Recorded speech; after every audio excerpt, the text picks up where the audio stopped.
Hello, America. As you may have heard, we were found not guilty of breaching the peace of the city of Dearborn. Turns out that having a peaceful discussion in public just isn't a crime in the United States. The prosecution tried to argue that we were inciting a riot, that we were blocking pedestrian traffic flow, and that we were a threat to public safety. Fortunately, the jury saw through all of that. Our video footage exposed quite a few lies during the trial. After the trial, it was interesting to see the response of Dearborn Mayor John O'Reilly. Did he apologize for the treatment we received in his city? No. He continues to condemn us. In fact, he continues to deceive people with respect to our ministry. In an article for the Detroit Free Press, the mayor said, "It's really about a hatred of Muslims. That is what the whole heart of this is. Their idea is that there is no place for Muslims in America. They fail to understand the Constitution." The Constitution? What's that, Mayor O'Reilly? Didn't think they taught you that one in Evil Mayor School.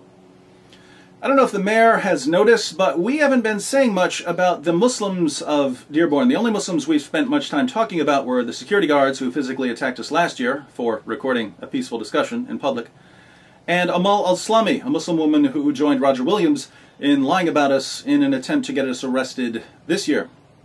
The bulk of what we've said in our videos has been about the Dearborn Police Department, the Chief of Police, the Mayor, and Roger Williams. Not a lot of Muslims on that list.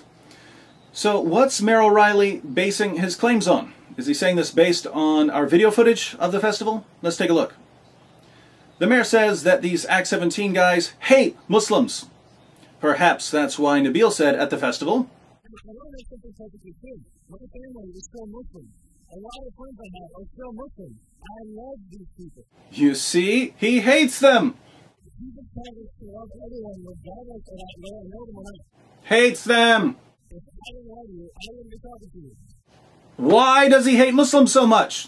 Jesus said, regardless of who I run into, I'm supposed to love you. That's why I'm wearing the shirt. It's because Jesus always loves you. No matter who you are, you're supposed to love you.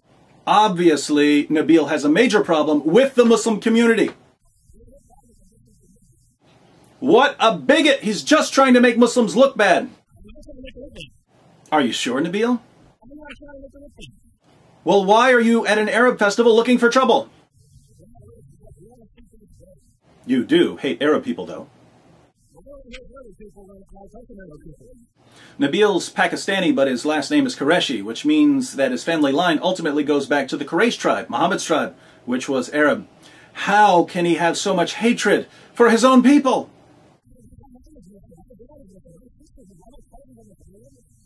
But Nabil isn't the only Islamophobic, racist bigot in Act 17. There's also his partner, David Wood. Tell me if you've ever heard anything as despicably hateful as this. This David Wood character obviously disagrees with Muslims, which means that he must want to persecute them. Watch him advocate the open persecution of Muslims.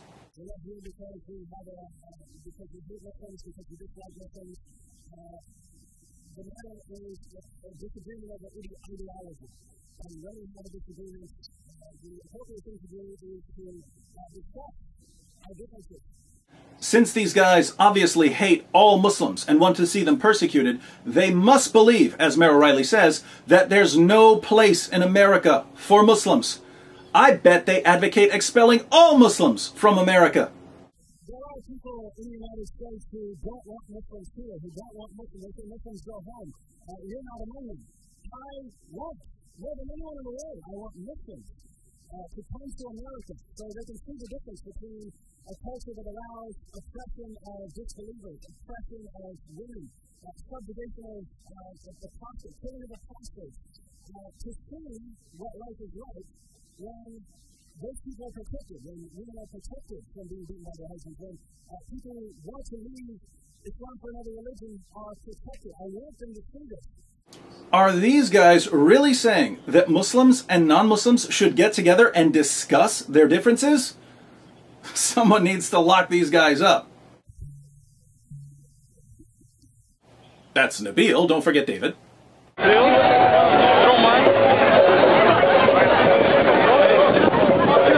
Please tell me someone remembered to grab Nagin, take her property, drag her away, rough her up, and toss her in jail so that she doesn't get all of this on tape. And right over here for me, please. Stop touching me! This is what they're doing. This is what you need to do. You need to listen. You're touching me! Okay. Don't take the camera! Don't take the camera! Thank you, Corporal Kapanowski. Don't let those teenage girls give you any lip now. My friends, the real problem here isn't that we hate Muslims. We don't. The problem is that in our overly politically correct society, people don't understand the difference between loving people on the one hand and disagreeing with their views on the other. Nabil and I were best friends throughout college. This was when he was still a Muslim. We argued all the time. He argued that Christianity is false and that I should convert to Islam. I argued that Islam is false and that he should convert to Christianity. It never occurred to us that we hated each other simply because we had theological disagreements and argued about them. And this is why we're having such a difficult time communicating with the leaders of Dearborn. Mayor O'Reilly's way of thinking is totally foreign to us. We don't see any connection between challenging Islam and hating Muslims. What's the connection? Why is it impossible, according to the mayor, to disagree with someone and yet love them? I don't know. But if that's the mayor's position, I have to say that he's just condemned himself. By condemning us for bigotry and hatred, Mayor O'Reilly has just accused Muhammad of bigotry and hatred. And according to Mayor O'Reilly, to criticize Muhammad is to engage in hatred and bigotry, which would make Mayor O'Reilly a hate-filled bigot, even according to his own silly standards. Let me explain what I mean here.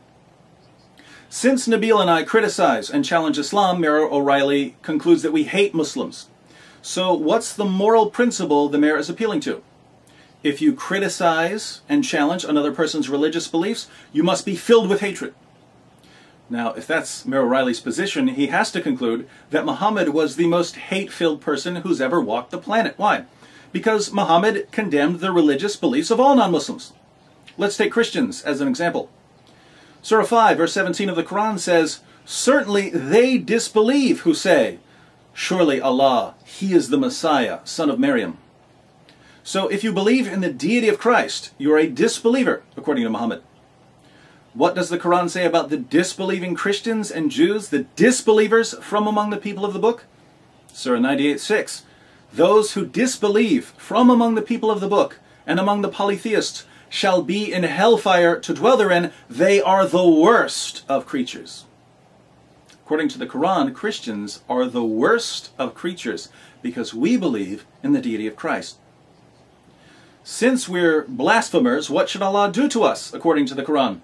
Surah 9:30, "And the Jews say, Uzair is the son of Allah, and the Christians say, the Messiah is the son of Allah.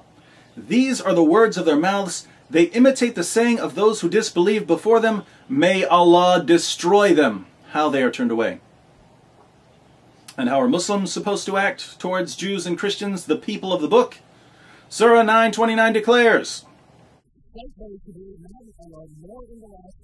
"More hold forbidden that which has been forbidden by Allah and His Apostle, and do not accept the religion of the truth from among the people of the book, until they pay the duty with rules to this and feel themselves subdued." What's that? Fight those who attack you first? No. Fight those who do not believe. Mayor O'Reilly calls us bigots because we challenge Islam. Well, Muhammad challenged Christianity and Judaism and paganism, which makes Muhammad a bigot, according to Mayor O'Reilly. But Muhammad didn't simply challenge Christianity, he commanded his followers to fight and subjugate Christians and Jews and to kill pagans who refused to convert to Islam. What would that make Muhammad, according to Mayor O'Reilly? Some kind of super bigot? The mayor also says that Nabil and I don't believe there's a place for Muslims in America. We've said the exact opposite, and we've never said anything else. So his criticism doesn't really apply to us. But I can think of someone it does apply to. The moral principle Mayor O'Reilly is advocating here is this: if you want to expel members of another religion from your country, you're a bigot. Hey, Mayor O'Reilly, any idea what Muhammad said about Arabia? Sahih Muslim 4366. It has been narrated by Umar bin al-Khattab that he heard the Messenger of Allah say, "I will expel the Jews and Christians from the Arabian Peninsula and will not leave any but Muslim." Was there a place for Jews and Christians in Arabia? None. There was a place for Jews and Christians in other lands conquered by Muslims. We get to be second-class citizens called dhimmis. But in Arabia, there was no place for Jews and Christians. This would make Muhammad a hate-filled bigot, according to Mayor O'Reilly.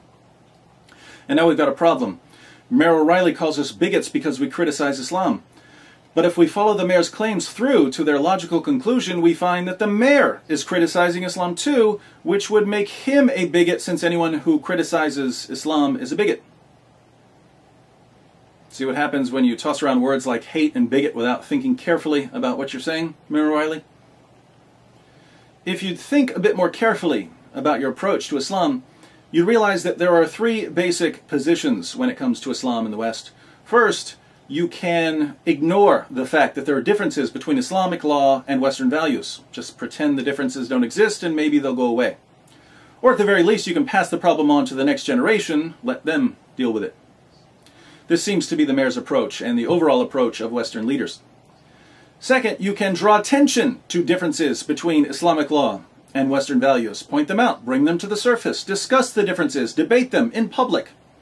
Then people learn what the facts are on both sides of the issue, and everyone realizes that we can discuss sensitive topics without wanting to kill each other. This is the position of Act 17.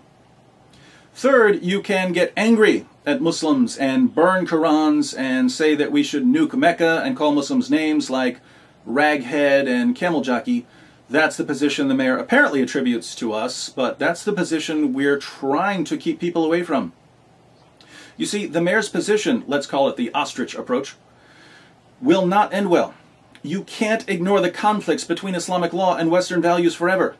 And if you continue to ignore them, the tension is going to build, and we're seeing this all around the world, until people finally can't take it anymore and people on both sides react in a really bad way because they haven't learned to discuss difficult issues like adults. Our approach is to bring the issues to the surface and to address them. Yes, things can be a bit tense and uncomfortable initially, but in the long run, both Muslims and non-Muslims will realize that we can discuss Muhammad and the Quran and Sharia without resorting to threats, intimidation, violence, false imprisonment, rights violations, roughing up teenage girls, etc. Three approaches, ladies and gentlemen. Take your pick. We've taken ours, and we stand by it. Now, I suspect that Mayor O'Reilly will continue his campaign of deception and misrepresentation. Perhaps he thinks it will help him win votes in Dearborn. But mark my words, the approach he's taking, stamping out open dialogue, trampling on the Constitution, and persecuting, even prosecuting, people who believe that Muslims are actually capable of having public discussions on sensitive topics, the approach he's taking can only lead to disaster. There's a reason the United States protects the free exchange of ideas. It's the best way for society to advance. It's the best way to deal with disagreements and problems. With that said, I issue this challenge to Mayor O'Reilly. Instead of calling us hate-filled bigots, instead of misrepresenting our position, instead of leading the public astray, how about we all get together for a public discussion, a debate even. We'll present our views on Islam, on the Arab Festival, on the actions of the Dearborn Police Department, and on your comments about us. And you can present your views on all of these issues. We'll go back and forth for a few hours. Then the audience can make up their minds based on a fair and open discussion. That's how we do things. Last year, Mayor O'Reilly, you had a meeting about us, and we weren't invited. How about having another meeting, one we're allowed to attend? Ball's in your court, Mayor.